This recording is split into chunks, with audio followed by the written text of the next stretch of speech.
It's probably going to be one of the highlights of my life because Dr. Tom Krause has probably had a big impact on what I've done within health and safety throughout my life, and we're going to sort of discuss a little bit of that. But just to introduce, do you want to be called Dr. Tom? Well, Tom's good, isn't it? Tom's good. This is really relaxed, right?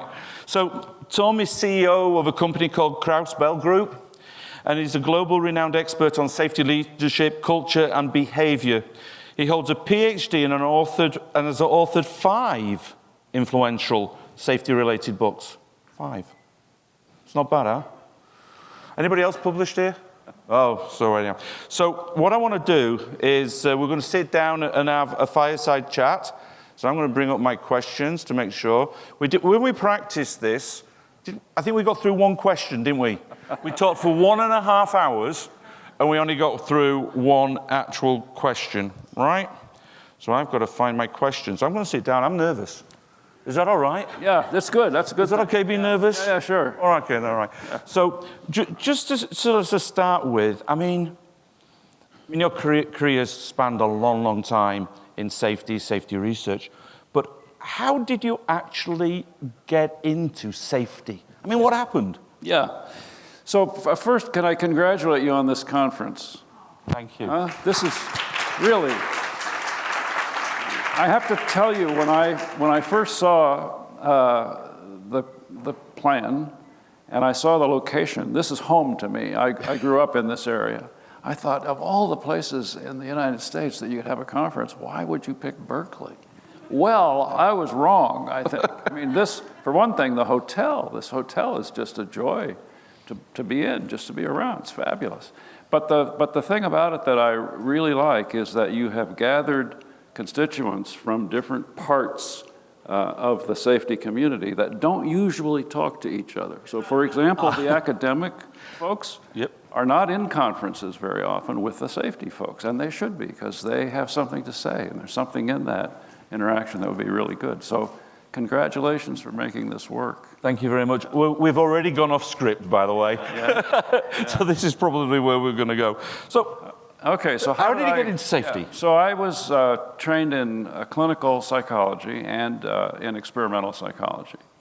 And I was doing clinical work, and I came across a company, 1,100 employees, combustion engineering facility, very close to my home. And I happened to know some of their people, and the subject of safety came up, and I just, out of general conversation, asked about it. And they said, well, we understand the technical part, the engineering part, but we don't understand the behavioral part. Now, this is 1979. Oh, wow. So how long does you could hear that today, right? I'm trying to work out the number of years. Right, long time, almost 50 years. And I thought, I had studied applied behavior analysis in graduate school, and I thought it was really elegant stuff. This was when it was first coming out, and it was controversial then.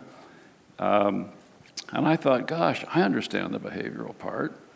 It would be fun to work with these people and tell them and teach them some stuff about that. So they hired me on the spot, which spoiled me for the future, because I thought that's how it works. You ask a few questions and they give you the work. Turns out it doesn't work that way at all, actually. It takes a long time to cultivate et cetera. But we developed a project. We didn't realize that Judy Komaki had written a paper on this same subject at that time, and that other organizations were already moving in this direction. We thought we had invented it. But we developed a method which became behavior-based safety. And in the first year, their incident frequency dropped 42%. In those days, people had recordable rates of 10 and 12 and 15, yeah? So 42% of that was a pretty big deal. Big. And we then gradually, I had a partner in the clinical practice who was a psychiatrist. John Hidley is a really smart guy, who we worked together, and we just gradually moved out of the clinical practice and into a consulting. So it took about 6 years, but was a nice financial model because we didn't have to go borrow a bunch of money and all that. Money was in it as well? So it was, yeah. Oh, yeah. No, it was business, yeah, for sure. So there was potentially more money in working for industry than directly, or than in clinical science? Oh, a lot more. A lot more? A lot more money and a lot more satisfaction. Yeah? Yeah, I mean, you can see that you're getting things done. Clinical work is hard. Yeah? I mean, if you're a saint, you can do it. I'm not a saint. And no regrets? Yeah. No regrets at all. No regrets at all. And so you created your first consultancy company back in 85 then? Well, it was 79 when we started, but it was really just a project. But then it built to about 86. We had a group of clients, and we sold the clinical practice and put all of our time into. By then, BBS was kind of a thing, and things were moving along nicely. I remember you had a company called BST. Yeah. And I remember a blueprint. How did that come about? I mean, that was one of the first things I saw that tried to bring understanding to how do you work on behavior at the time. So we were in a meeting, and we were all talking about the variety of conceptual material that we had between us, and one person would say, well, this part is really important, and another person would say, this part is really important. And I literally had an envelope on the table, and I started writing on the back of the envelope, literally. Oh, wow. Trying to put these pieces together and thinking about, so how does this one relate to this one, and each time somebody would talk about something, I would write that down, and I took that home that night and worked on it and thought, yeah, this captures a bunch of good stuff. So, and it was like done on a napkin, on a piece of paper. Yep. Wow. Yep. Huh? Yeah. And just while we're here as well, so when we're talking about behavior, right, and we're talking about developing these behavioral-based safety systems, now, what is behavior to you? I mean, to some people, and we've heard it in the conference, it's like, well, behavior is blame the operator, blame the behavior of somebody, change the behavior of somebody. How do you see that? So it's one of my big regrets in life. Oh, yeah? That we were not able to figure out how to avoid blaming the employee around the word behavior. I finally gave up on it, actually, and just said, I'm not going to use the word behavior, and moved on, because the BBS, done the way it was designed, does not blame the employee. Okay.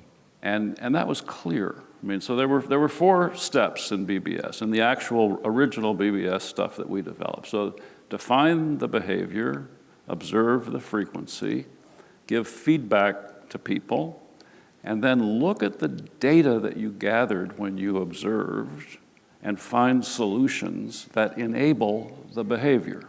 Okay. That was the model. What we didn't recognize was that senior executive leadership had almost been brainwashed by Heinrich. Okay. And they believed it. And if you are brainwashed by Heinrich, you think that 85% of what happens is the behavior of the employee, and if we just fix these damn employees, we've got it. Now, that was never our assumption. It was never the way we thought about it. And in fact, we designed into it the 4th step for that exact reason. But we were following Deming in those days. Okay. We thought Deming, I read Deming early, and I was just blown away by it, and I thought, this guy really gets it, this is fantastic, and so on. And it did not occur to us that we were going to inadvertently encourage blaming the employees. So following Deming was working at the site level with frontline employees. We never got above the site for years and years. It was always at the site. Right. And that left open the senior people who could say, oh, they're doing this behavioral thing over there. That's great. We'll fund that. That'll fix it, because we'll fix those employees. And We didn't realize that was happening, and by the time it got bigger, that was the conception. And then we were criticized for blaming the employee, honestly, unfairly, but understandably. Understand why that would happen in retrospect, right? You can. Yep. I should have introduced you to my dad, right? My dad had a big influence on me, and I don't know whether that sort of explains a bit where you went next, but my dad used to always say, if it's important for your boss, it's important for you. Mm. And it was one of the little kind of golden tips that he gave me as I was going off into life. So we're within this idea of I'm going to call it the evolution of behavioral-based safety. Where did management come in the leadership? So we did a study to determine the effectiveness of the behavior-based safety implementations we had done. It was a 5-year outcome study, and we had like 80 different organizations had their data. And we saw their data before, and then we did BBS, and we saw their data for 5 years after. And the results were extremely good. And we published those results in a peer-reviewed journal, which no one ever read. Really? Yeah. Well, I don't think so. No one ever talked to me about. What year was this? Oh, it would have been 94, maybe, something like that. Right. Your challenge for today is to find that document. It's in Safety Science, and it's an outcome study. So, but when we looked at the data really carefully, the overall showed a very nice decline over 5 years. But if you looked at them individually, you saw a lot of variation within that sample of 70 or 80 different organizations. Some got an immediate response that was positive. Some took a while and then got a response. Some stayed level across the whole time. So then we studied, well, what is it that determines which category you're in? And what did we find? Leadership. The quality of leadership given to the initiative was the thing that distinguished those 3 categories. So I then, just by coincidence, a company that we had done about 6 projects for, the people above the sites were having a meeting, and they were going to talk about this BBS thing that they had installed in 6 different places. I had never met any of those people. Oh, wow. They asked me to come to their meeting because they were going to talk about BBS. Well, I did. I spent a whole day with them. They didn't know anything about BBS. Nothing. They understood nothing about BBS. And they were the ones that were going to decide, should we keep it going? Should we fund it? Should we train people for it? How should we relate to it? And so on. They just thought it was this thing that these people did, and it got at the behavior. Without any management involvement. Right. It's magical stuff. Right. And we're finding that leadership is the thing that distinguishes the quality of the work, of the BBS work. So that turned me upside down, and I thought, we got to get it. We got to figure out what the leadership side of this is. So we started studying that. And how did you feel about that? Sorry to interrupt. I mean, you've been developing all this BBS stuff for a number of years. It's been the way, and actually implemented in a few companies as well. And now we're going to turn it upside down.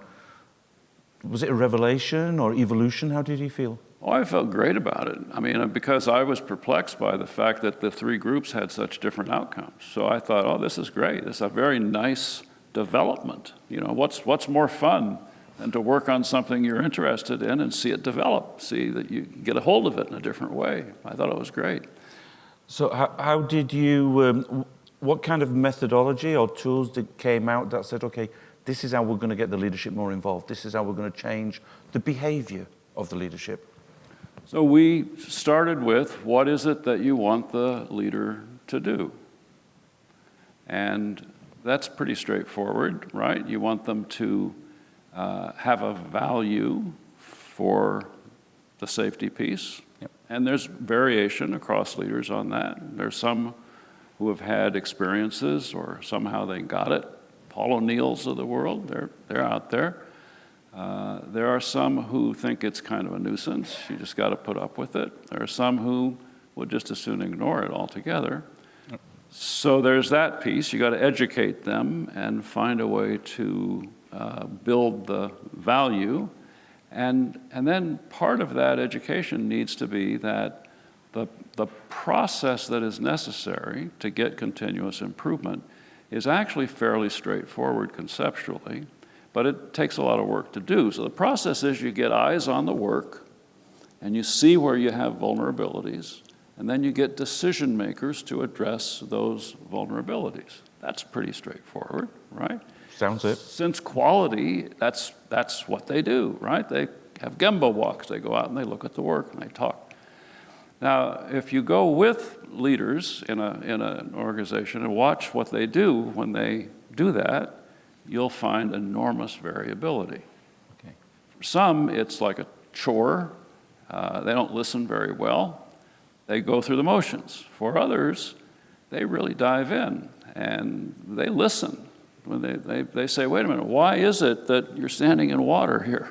Well, how did that happen? What's going on here, right? Why is it that the procedure that is designed, which these 6 steps, we just talked about it, you're not doing all 6 of those steps. What's up with that? Not in a blaming way, not as in what's wrong with you, rather in a factual way. What is it in this configuration that is difficult for you to do this thing the way it was designed to be done? And now the good ones will listen to that, and then if it's something they can do, they'll make a decision in the right direction. If it's not something they can do, they'll elevate it and get somebody else to make the decision.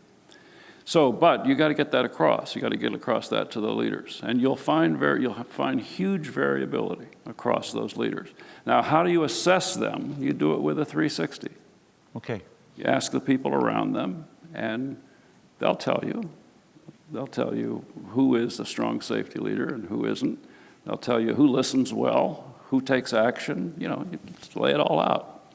It's maybe quite sad in the sense that applies just as much today than it did 20, 30, 40 years ago.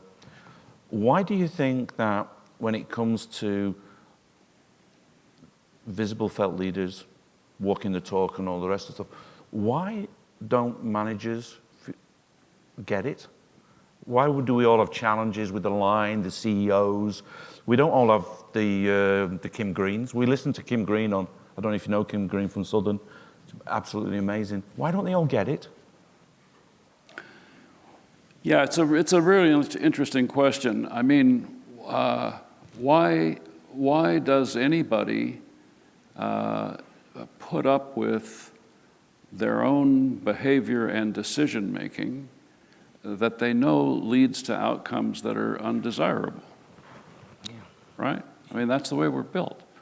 We're human, and so we go to where there is pressure in personal life from the family, from your spouse, from your kids, from your community. When we wait until there's a problem, and then we respond to the problem, and that's just natural. So the many great safety leaders are great because they've suffered a fatality, and they know what that whole experience is like, and there it's real. It's real, and at that point, you don't have to wonder, should I be in this or not? You're in it. You are in it at that point. But what if you haven't had the fatality? Now, Paul O'Neill, who I got to know quite well, I worked with him at an international paper and then at Alcoa for a long time, and then patient safety after that. He did not get it because of a fatality. Okay. He did not. Many times it's the case that a great safety leader will tell you the story of what happened, where the fatality happened, and how it happened, how they reacted, and so on. That was not the case with O'Neill, and I never knew how he got it. I can't tell you how he got it. No silver bullet. But he got it in spades. I mean, he was the one who said nobody should ever get hurt at work, and he really meant it. So if I wanted to change, I'm going to use the word I wanted to influence the behavior of my senior manager, for the people that are here, so that they started to get out there and have the conversations that you're talking about. Is there anything that you would recommend that maybe I should try and do for somebody that doesn't really get it, or on the fence, if we can say that? Yeah, I think the strongest step you can take is to get them out there talking to people who are close to the work, with you standing next to them and you coaching them on the spot. So did you notice X, Y, and Z? And maybe we ought to ask that guy this question, what do you think? And when we're gonna go, let's go talk to him and hang on to what he says, because then you and I can talk about what he said, right? Yeah. So you're coaching them real closely on, let's actually get into this thing. Let's not just go through the motions and say we check the box and say we did that. But we're also looking at almost like a transformation of our EHS professionals that are historically are very engineering orientated, to now developing the power skills, the coaching skills, the leadership skills, etc. And do you see that evolution in the profession? Have you seen that? Or is that something that we still need to work on from where you see it? Yeah, I think we still need to work on it. I think it's not something that comes to people naturally. And I mean, people know these days, leaders know they're supposed to listen these days. Yeah, some do. Well, yeah, many more. The higher percentage is much higher. Listening is cool right now among leadership people. Yeah, you're supposed to listen. I suppose so. But there's still a huge amount of variation between those who actually do listen and know how to do it and how to be effective so that the person feels heard. Not only do you listen, but they know you're listening, and you establish some kind of conversation and exchange that's meaningful and valuable. That's a different kind of story. I want to take you forward a few years. One of the biggest influences that I've had, and I believe it came from you, was a study that I read back in around about 2010 that introduced this idea of, for me, of serious injury and fatalities. Yeah. How did that, and I always think of you as being the person behind it, and now it's, global. We've been talking about it, SIF and everything, and PSIF all day yesterday as well as today. Where did that revelation came from? Because it was a revelation, huh? Yep. So it came from a client. The client called and said, we're seeing this strange pattern in our data. We're tracking serious injuries and fatalities, and we're looking at them, and we're also looking at recordable injuries. And the recordable injuries are declining over time. The serious injuries are level. And we don't understand that. So we're having a meeting in 6 months or something like that of all of our 200 leaders for this big global company. We'd like you to study our data and come up with a model for serious injuries and fatalities, and then present your model to this group. Now, that was heaven for me. That was as good as consulting gets when you get that kind of call. And so they're going to pay me. Get paid for it as well, yeah. I get paid, and I get to do this really interesting work, and I get to show somebody the work that I did. And so that happened, but it was perplexing. It was very perplexing. The good thing about Heinrich's triangle is its descriptive capability.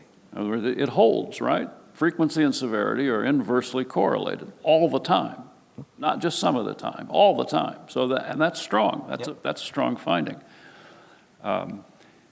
So how could it be that the top is declining? The top is level and the bottom is declining. How could that be? They're supposed to be parallel lines by the theory, right? The theory, this is explicit in Heinrich, which he wrote in 1931, almost 100 years ago. That's who we're following still, right? 100 years ago. The theory was if you improve the small injuries at the bottom of the triangle, you'll get a proportionate decrease all the way up to the top. That would mean the lines look like that, not like that, which is what they were seeing. Yep. So I had some ideas, and I presented some ideas to them, but I didn't feel like I knew enough about it at that point to take a strong position. So we got 6 different companies together, and we said, look, let's figure this out, the 6 of us. So we'll combine all your data, and we'll analyze it, and we'll meet periodically and look at the analysis, and we'll see if we can unravel this and figure out what's going on. And they said, okay, that'd be great, and signed up, and we did that. And it was in looking at their data very closely and carefully that the idea surfaced that the injuries at the bottom of the triangle were different. Okay. There were some that you could see this could well have been a fatal event. Person is on the top of a rail car and slips and catches himself, twists his ankle.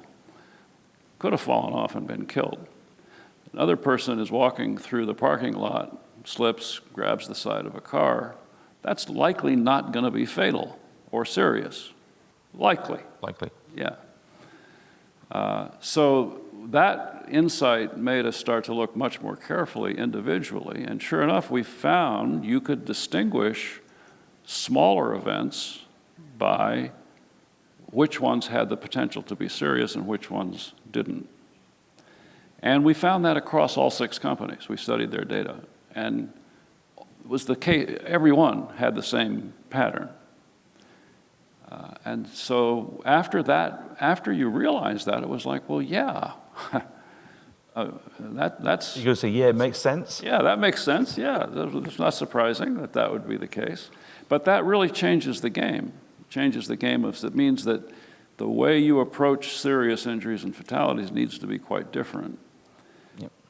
And the old way of saying, well, let's get everything at the bottom is not optimal. It's optimal to say, let's start, our first obligation is to get at the serious and fatal injuries. Now, interestingly, when you do that, you get a better culture. You get a cultural boost from that. Because what offends the frontline worker is the fact that they'll come out and bitch at you about stuff that seems to me as a worker kind of trivial, while I'm in the middle of something that's really dangerous, where I could get hurt. What does that do to the culture when that happens? Or for the management, no credibility, huh? Right. Dealing with the little stuff and not the big stuff. Right. So you get kind of a double whammy. First, it's the right thing to do. Start with the big stuff. I mean, if you're going to put energy into safety, save some lives. Save some people from being blind or unable to walk properly the rest of their life, et cetera. Get at the serious stuff first. Now, that doesn't mean you disregard the other stuff. In fact, it means you build the culture by doing that, which gets you to the other stuff. So it's just turned upside down. So with that kind of it was a revolution, and I think most people here probably use the idea of SIF or PSIF and things like that, thanks to this kind of work. Do you wish you actually put a copyright on it? No, I don't. I think it's too important to copyright. Yeah, I agree. I agree. It's good. Yeah. And I want to switch subjects a little. Oh, by the way, the paper's still available? I do like getting credit for it. You do like getting credit for it. He likes getting credit for it. Why not? Yeah.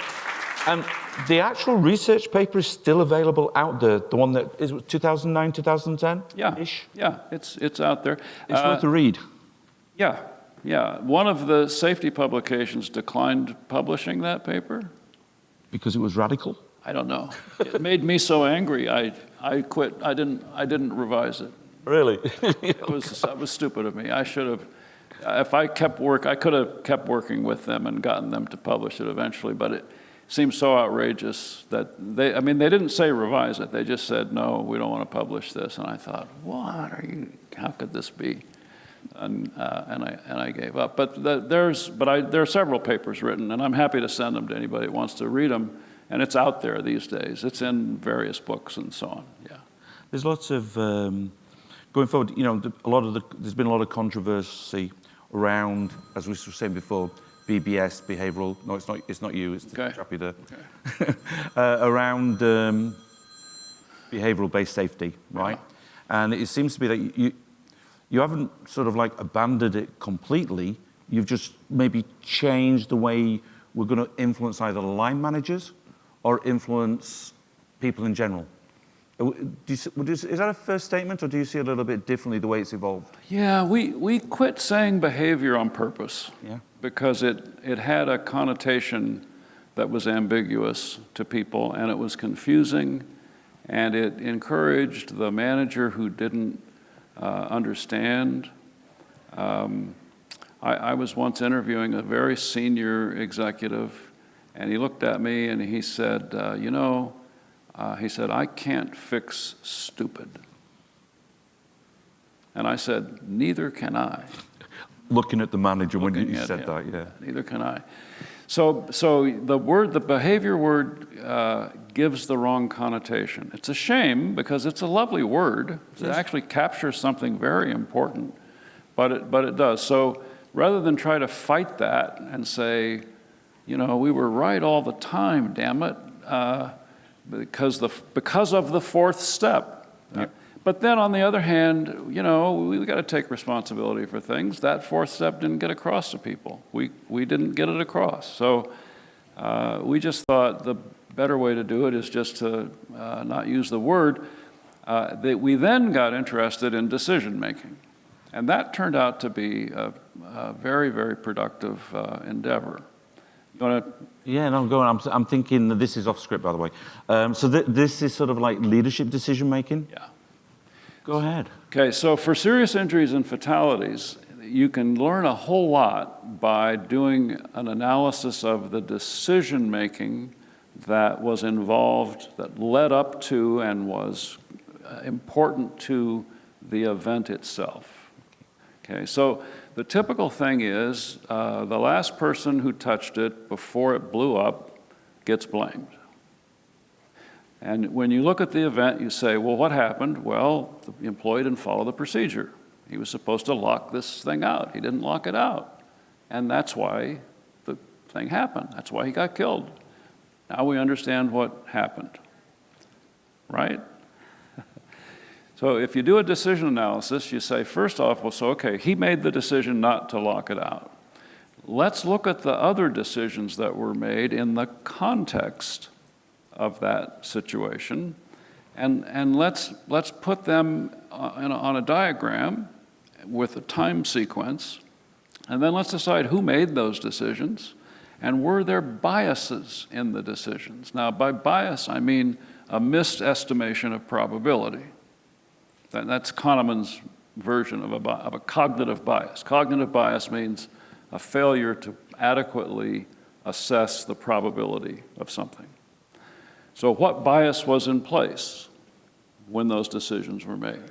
If you do that and you get a whole structure of decisions, sometimes the decisions go back several years when the equipment was designed and the lowest bid was taken. Well, we've been talking about that today. Without realizing that the effect of that was going to be that piece of equipment broke frequently, which meant that if I had to lock it out, which took time, every time it broke, I would get behind in production.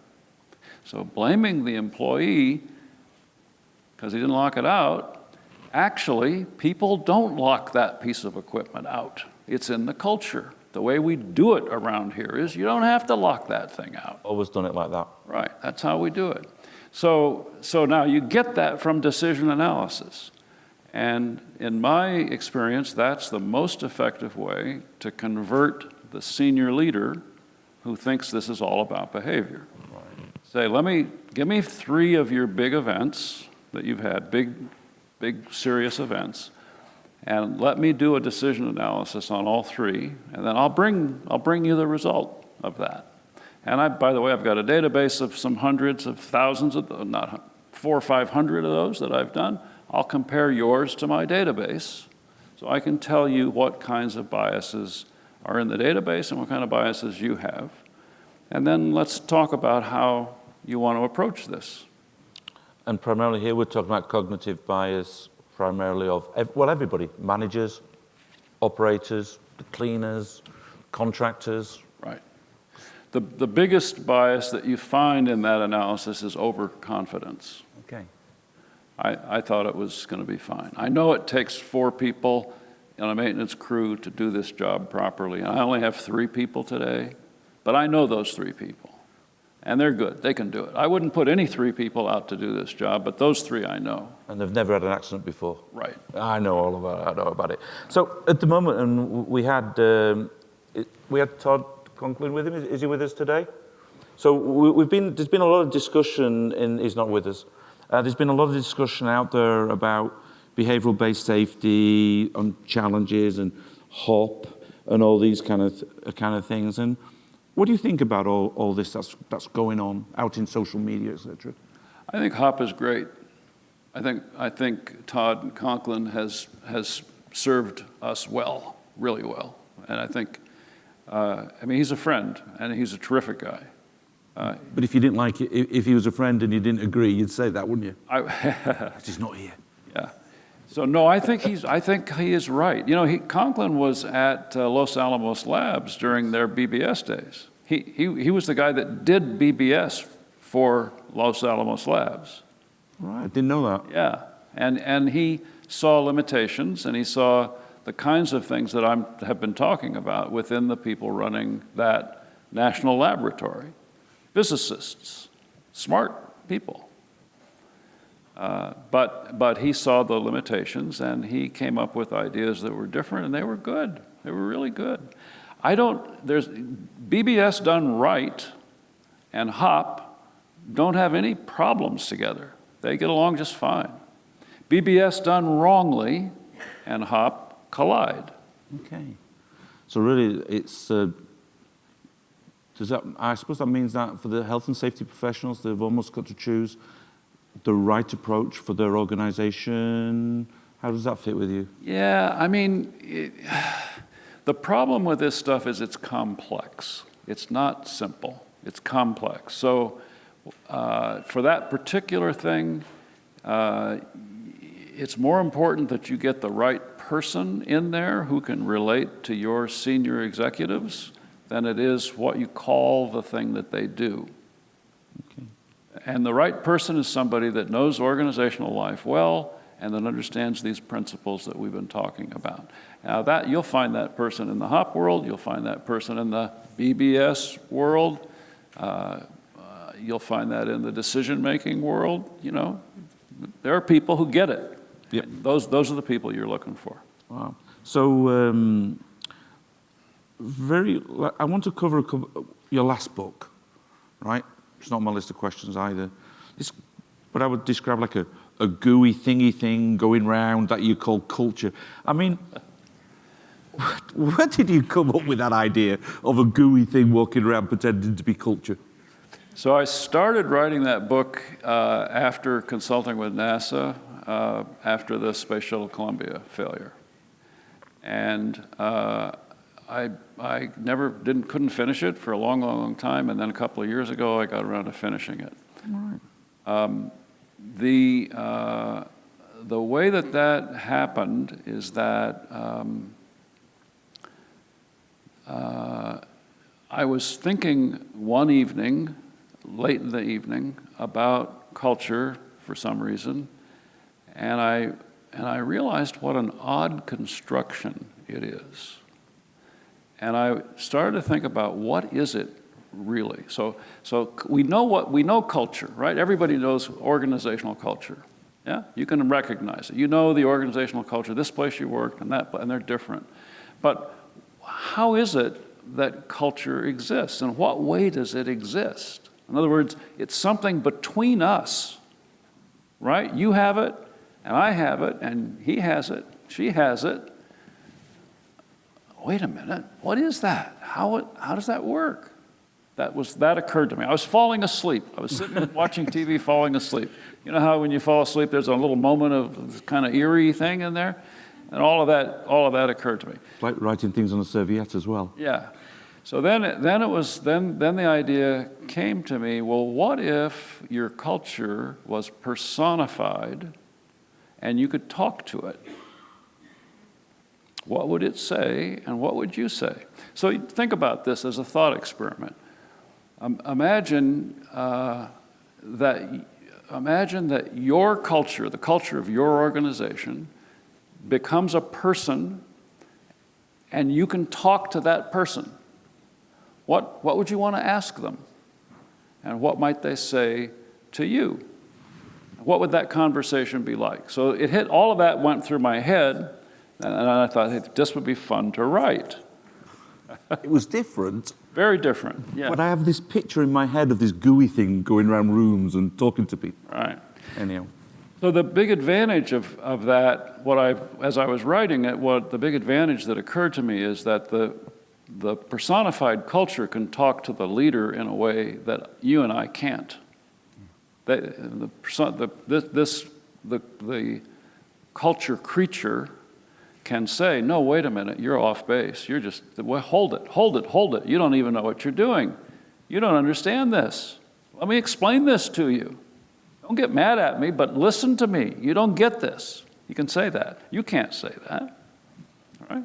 No. I mean, not if you want to work there. Not if you want to work there. Yeah. But it was a good read. So I think I'm going to say, honestly, I think we could have gone on for ages. I want to leave some time for questions and things like that. So, Tom, honestly, this has been brilliant. Thank you very much. And please say thank you to Tom. And then we'll do some questions. So we've got some runners.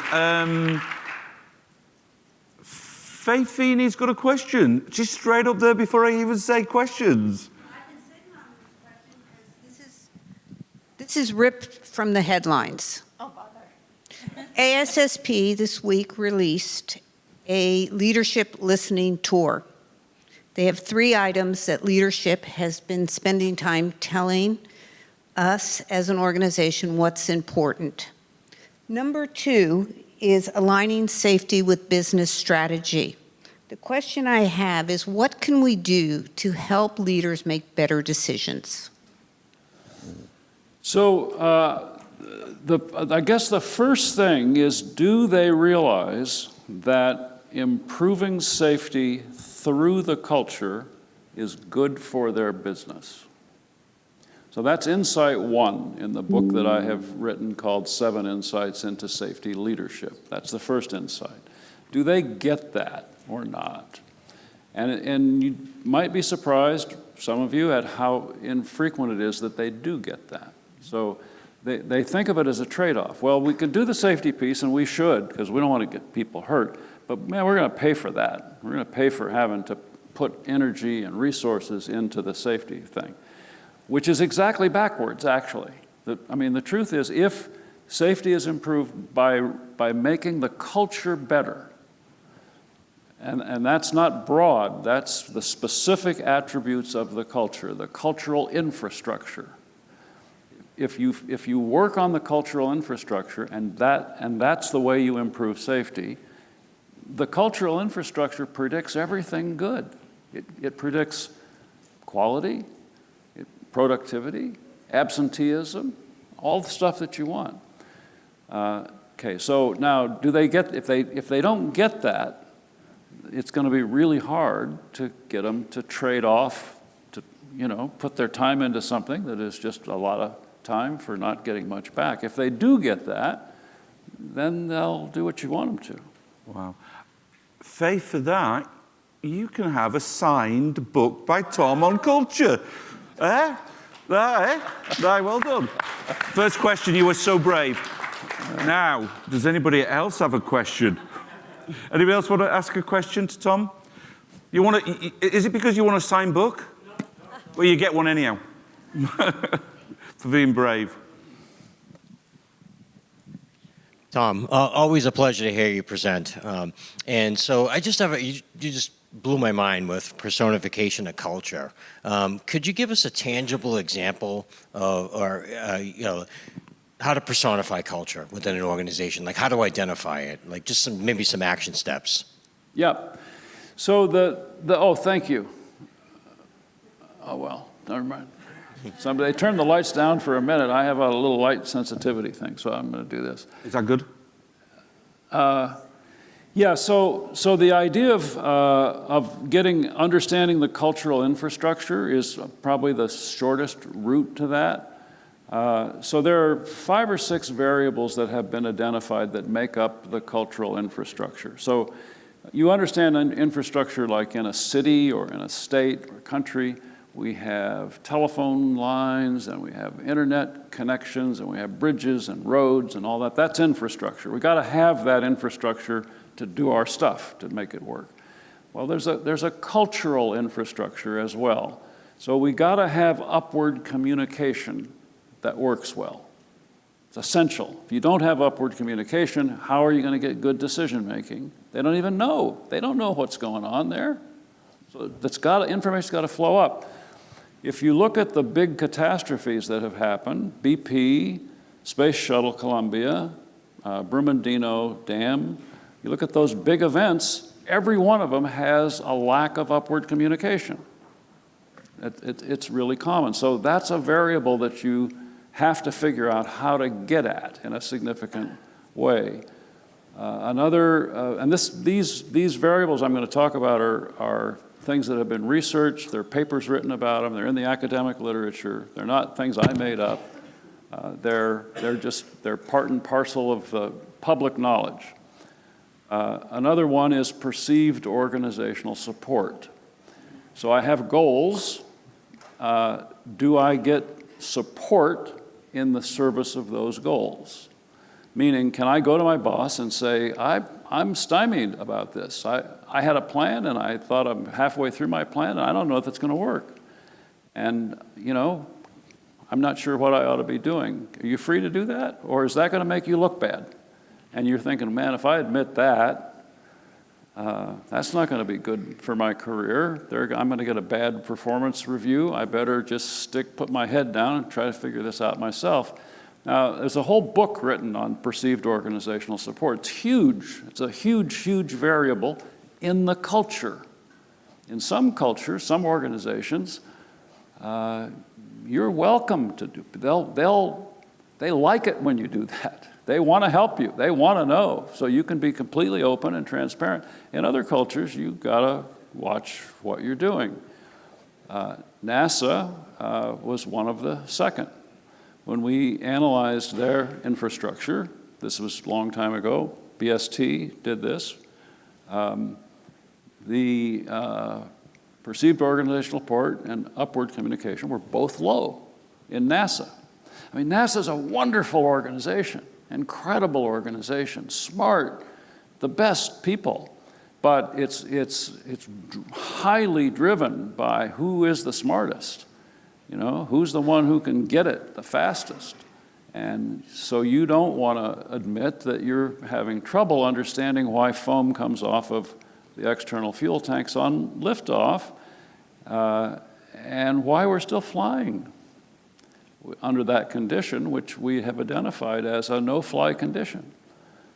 So are you free to say that to your boss? So that's the kind of thing that... and there are a bunch of those. Another really interesting one is group intelligence, or it's called collective intelligence, is another big one, cultural variable. Some groups are more effective than others. That's called collective intelligence. A woman named Woolley is her last name. I don't know her first name, don't remember her first name.